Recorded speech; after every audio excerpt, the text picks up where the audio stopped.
नमस्कार, मैं doctor Navneet Sangwan. BCom part 1 EAFM paper second economic environment है। उसमें हम लोग इकोनॉमिक और नॉन इकोनॉमिक इन्वायरमेंट होता क्या है, उसकी डिफरेंट कैरेक्टरिस्टिक्स और इम्पोर्टेंस हैं, उनके बारे में डिस्कस कर चुके हैं। फिर फर्दर वीडियोस में हम लोगों ने इकोनॉमिक ट्रेंड्स इन इंडिया, उसमें सेविंग, एम्प्लॉयमेंट और कैपिटल फॉर्मेशन, इन सब के बारे में डिस्कस करा था। आज एक नया चैप्टर स्टार्ट कर रहा हूँ जिसका नाम है economic planning in India, Bharat में आर्थिक नियोजन। ये जो प्लानिंग है इंडिया में, वैसे तो एंशिएंट टाइम से चला आ रहा है, लेकिन फॉर्मली देखा जाए तो प्लानिंग कमीशन है, उसका इस्टेब्लिशमेंट है वो 1950 में हुआ। उसके बाद से ये प्रॉपर प्लानिंग का काम है या फिर प्लान्ड इकोनॉमी का काम है, वो स्टार्ट होता है। हालांकि 2015 में आपके इकोनॉमिक प्लानिंग है उसमें कुछ चेंजेस करे गए थे। प्लानिंग कमीशन को अबोलिश कर उसकी जगह नीति आयोग है उसको स्टैब्लिश करा गया था।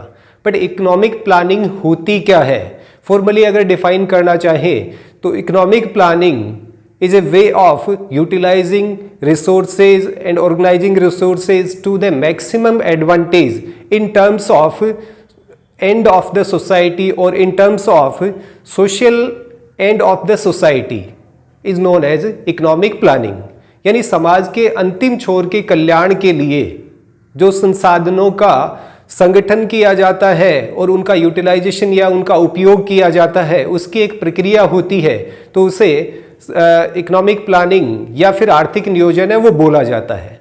फिर इकोनॉमिक प्लानिंग है, उसकी डिफरेंट कैरेक्टरिस्टिक्स क्या होती है या फिर उसके एलिमेंट्स क्या होते हैं या उनको किस टाइप से आइडेंटिफाई किया जा सकता है, उनके लक्षण क्या होते हैं, इनके बारे में देखते हैं।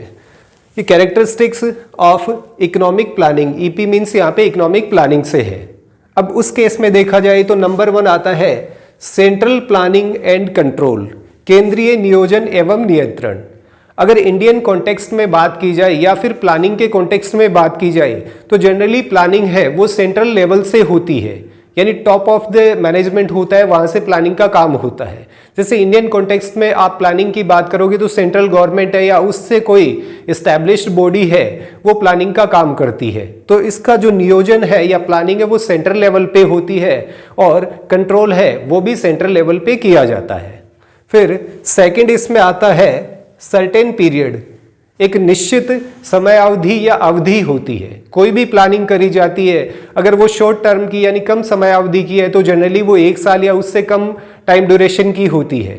अब इंडियन कॉन्टेक्स्ट में इसके भी डिफरेंट टाइम पीरियड्स हैं, वो हो सकते हैं। जैसे प्लानिंग कमीशन है वो 5 ईयर्स प्लान बनाने का काम करता था। लास्ट 5 ईयर्स प्लान है जो 12th 5 ईयर्स प्लान था वो 2017 में कंप्लीट हो गया। अब नीति आयोग के अकॉर्डिंग डिफरेंट आपके स्ट्रेटेजीज हैं वो प्रिपेयर की जाएंगी। फिर लॉन्ग टर्म के प्लान से 7.5 ईयर्स के प्लान है, 15 ईयर्स का प्लान है। तो एक सर्टेन टाइम ड्यूरेशन के लिए प्लानिंग है या इकोनॉमिक प्लानिंग है वो करी जाती है। फिर थर्ड इसमें आता है ऑर्गेनाइज्ड सिस्टम, संगठित प्रणाली। प्लानिंग है वो कभी भी स्कैटर्ड नहीं होती है। जैसे प्लानिंग कमीशन है वो टॉप टू बॉटम हुआ करता था, यानी सेंटर से प्लानिंग होती और उनको इम्प्लीमेंट है वो एंड ऑफ द सोसाइटी तक करी जाती थी।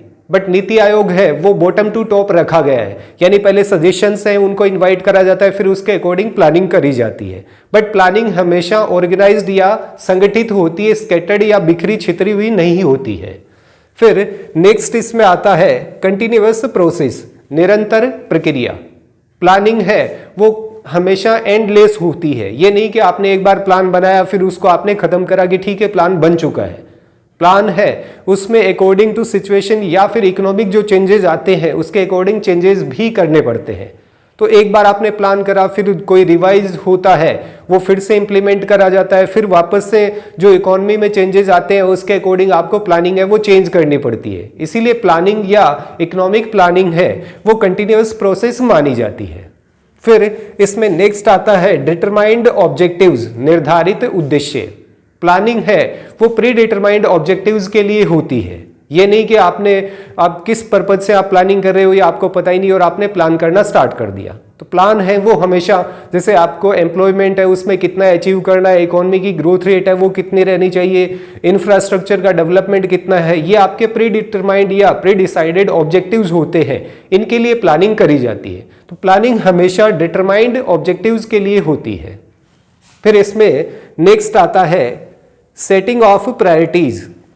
प्राथमिकताओं का निर्धारण, ये डिफरेंट कंट्री की डिफरेंट इकोनॉमिक सिचुएशन होती है, उसके अकॉर्डिंग आपकी प्रायोरिटीज या प्राथमिकताएं हैं उनका निर्धारण किया जाता है।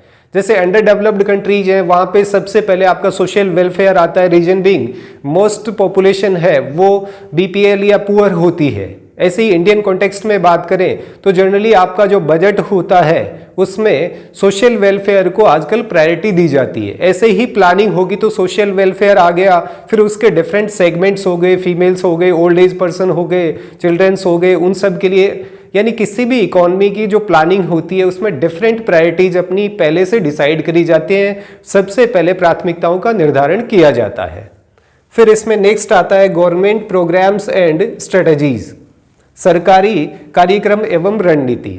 जनरली इंडिया में प्लानिंग का काम है वो पहले प्लानिंग कमीशन के पास में था, अब वो नीति आयोग के पास है। दोनों ही है वो सेंट्रल गवर्नमेंट से ऑपरेट होती हैं, दोनों का चेयरमैन है। प्लानिंग कमीशन का चेयरमैन भी इंडिया का प्राइम मिनिस्टर होता था और नीति आयोग का चेयरमैन है वो भी इंडिया के प्रेजेंट प्राइम मिनिस्टर है। तो यहाँ पे जो प्रोग्राम्स हैं या स्ट्रेटेजीज बनाई जाती हैं वो गवर्नमेंट की होती है, चाहे वो डिफरेंट रूरल डेवलपमेंटल प्रोग्राम हो, चाहे आपके अर्बन डेवलपमेंटल प्रोग्राम हो या इंफ्रास्ट्रक्चरल डेवलपमेंटल प्रोग्राम हो। तो प्रोग्राम्स हैं वो गवर्नमेंट के होते हैं और स्ट्रेटेजी है वो सरकार की होती है। फिर इसमें नेक्स्ट आता है सोशल अपलिफ्टमेंट थ्रू एम्प्लॉयमेंट, सामाजिक उत्थान रोजगार के द्वारा। ये आज की डेट में हम सभी लोग जानते हैं, जैसे इंडियन कॉन्टेक्स्ट में आप बात करते हैं तो लास्ट 45 ईयर्स में हाईएस्ट अनएम्प्लॉयमेंट इंडिया में आज की डेट में आपको देखने को मिलता है। तो सोसाइटी है उसका अपलिफ्टमेंट या उसका वेलफेयर या उसका बेनिफिट है वो सबसे ज़्यादा एम्प्लॉयमेंट प्रोवाइड करके कराया जा सकता है, और एम्प्लॉयमेंट है वो आपकी इकोनॉमिक प्लानिंग है उसमें टॉप प्रायोरिटीज में रखा जाता है। फिर उसके बाद में नेक्स्ट आता है मैक्सिमम यूटिलाइजेशन ऑफ रिसोर्सेज, संसाधनों का अधिकतम उपयोग। यहाँ पे इसे आप अधिकतम भी बोल सकते हैं और अनुकूल उपयोग भी इसको बोला जा सकता है, यानी ऑप्टिमम यूटिलाइजेशन भी बोला जा सकता है। अधिकतम में आप उसका कुछ इस टाइप से यूटिलाइजेशन करेंगे कि आने वाली जो पीढ़ियां हैं उनके लिए भी आपके रिसोर्सेज है वो अवेलेबल रहें। तो प्लानिंग करी जाती है या इकोनॉमिक प्लानिंग होती है उसमें आप अपने रिसोर्सेज को कुछ इस टाइप से यूटिलाइज करते हैं कि सोसाइटी को मैक्सिमम बेनिफिट है वो प्रोवाइड कराया जा सके। फिर नेक्स्ट इसमें आता है नीड फॉर पब्लिक कोऑपरेशन, जन सहयोग की आवश्यकता। कितने भी टाइप के प्लान है, इकोनॉमिक प्लान है, वो किसी भी कंट्री में या प्रोग्राम्स हैं वो किसी भी कंट्री में बना दिए जाए, वो एक्चुअल में इंप्लीमेंट होते हैं जनरल पब्लिक पर आकर के। अब पब्लिक का कोऑपरेशन है या सहयोग उसमें रहता है तो प्लान्स हैं उनको इफेक्टिवली इंप्लीमेंट करा जा सकता है और उनके आउटपुट हैं वो भी अच्छे देखने को मिलते हैं। अगर पब्लिक का कोऑपरेशन नहीं होगा तो उस केस में अच्छे से अच्छे प्लान हैं वो भी फेल हो जाते हैं। फिर नेक्स्ट आता है स्ट्रक्चरल चेंजेस, संरचनात्मक परिवर्तन। कोई भी इकोनॉमी है उसका स्ट्रक्चर है वो सबसे इंपॉर्टेंट रोल प्ले करता है। जैसे आपके फाइनेंशियल मार्केट हो गए, उसमें कैपिटल मार्केट आता है, मनी मार्केट आता है, फिर आपकी इंश्योरेंस सर्विसेज आती हैं, बैंकिंग सेक्टर आता है। दूसरे स्ट्रक्चरल की बात करें तो आपका एजुकेशन सिस्टम हो गया, हेल्थ सिस्टम हो गया, ये सारी चीज़ें हैं वो उसमें चेंजेस हैं वो प्लानिंग के थ्रू करे जाते हैं। अगर आपने प्रॉपर या अच्छी प्लानिंग करी है तो स्ट्रक्चरल चेंजेस आपको देखने को मिलते हैं और इकोनॉमी में रिवाइवल होता है और उसका बेनिफिट है एट द एंड आपकी जनरल पब्लिक को और कंट्री की इकोनॉमी को होता है। फिर नेक्स्ट इसमें आता है स्टेट इंटरफेरेंस, राज्य द्वारा हस्तक्षेप। इंडिया का जो स्ट्रक्चर है फेडरल स्ट्रक्चर वो कुछ इस टाइप का है, प्लानिंग है वो मैक्सिमम सेंट्रल लेवल पे करी जाती है, बट उसके एक्चुअल इम्प्लीमेंटेशन की रिस्पॉन्सिबिलिटी है वो स्टेट गवर्नमेंट्स की होती है। तो डेफिनेटली जब भी इकोनॉमिक प्लानिंग होती है उसके अंदर स्टेट का इंटरफेरेंस देखने को मिलता है। चाहे प्लानिंग कमीशन की बात करो चाहे नीति आयोग की बात करो, दोनों ही केस में हर एक स्टेट का जो चीफ मिनिस्टर होता है वो इनका मेंबर होता है। तो डेफिनेटली उसके सजेशंस हैं वो भी इनवाइटेड होते हैं, फिर उसके अकॉर्डिंग आपकी प्लानिंग में चेंजेस होते हैं। यहाँ पे कहने का मतलब इतना सा है इकोनॉमिक प्लानिंग में स्टेट का इंटरफेरेंस होता है। फिर नेक्स्ट आता है कंट्रोल ऑन प्राइस, कीमतों पर नियंत्रण। कोई भी इकोनॉमी है उसमें अगर आपकी मैक्सिमम पॉपुलेशन पुअर या फिर बिलो एवरेज होती है उस केस में प्राइसेस का एक इम्पॉर्टेंट रोल देखने को मिलता है। सपोज करें कि prices day by day increase होती है, तो सबसे ज़्यादा प्राइस इंक्रीमेंट का इम्पैक्ट है वो पुअर क्लास पे, यानी जो इकोनॉमिकली पुअर होते हैं उन पे सबसे ज़्यादा देखने को मिलता है। तो कोई भी प्लानिंग होगी या इकोनॉमिक प्लानिंग होगी, उसमें प्राइस कंट्रोल करने को लेकर के स्ट्रेटेजीज हैं वो डेफिनेटली बनाई जाती है। फिर नेक्स्ट इसमें आता है ए स्टेप टुवर्ड्स सोशलिज्म, समाजवाद की ओर एक कदम माना जाता है प्लानिंग को। कई टाइप के आपके 3 टाइप के इकोनॉमिक सिस्टम होते हैं, कैपिटलिज्म हो गया, सोशलिज्म हो गया और एक प्लान्ड इकोनॉमी, जिसे मिक्स्ड सिस्टम भी बोला जाता है या मिक्स्ड इकोनॉमी भी बोला जाता है। अब सोशलिज्म की ओर इसे एक कदम इसलिए माना जाता है कि आप प्रॉपर प्लानिंग करोगे, उसमें हर एक सेक्शन ऑफ द सोसाइटी है उसके बारे में प्लानिंग करी जाती है। वीकर के लिए अलग से आप प्रोविजंस लेके आते हैं, अलग स्कीम्स लेके आते हैं, उनका अपलिफ्टमेंट किस टाइप से करना है, और ये सारी चीज़ें हैं वो एक टाइप से सोशलिज्म की ओर एक स्टेप या उसकी तरफ एक कदम माना जाता है। और लास्ट जो आपका लक्षण या कैरेक्टरिस्टिक्स होती है वो है appraisal of targets and achievements. जैसे हर एक ऑर्गेनाइजेशन में कोई भी आप टास्क डिसाइड करते हो, कोई पॉलिसी बनाते हो, तो फाइनली उसका अप्रेजल करा जाता है, उसका मूल्यांकन करा जाता है। फिर उसके बाद में देखा जाता है कि आपके जो टारगेट्स हैं उसमें से कितना आपने अचीव करा। मान लीजिए किसी पर्टिकुलर प्लान में आपने इकोनॉमी है या जीडीपी ग्रोथ रेट है वो डिसाइड करा 8%, एक्चुअल में 7.8% ग्रोथ रेट रहती है, तो ये एक टाइप से आपके प्लान है वो ऑलमोस्ट अचीव्ड माने जाते हैं। बट ये नहीं हो कि आपने डिसाइड करा 8% और ओवरऑल रिजल्ट आता है वो होता है 4%। तो इस टाइप की जो चीज़ें होती है, फाइनली इकोनॉमिक प्लानिंग में टारगेट्स एंड अचीवमेंट्स हैं उनका अप्रेजल करा जाता है।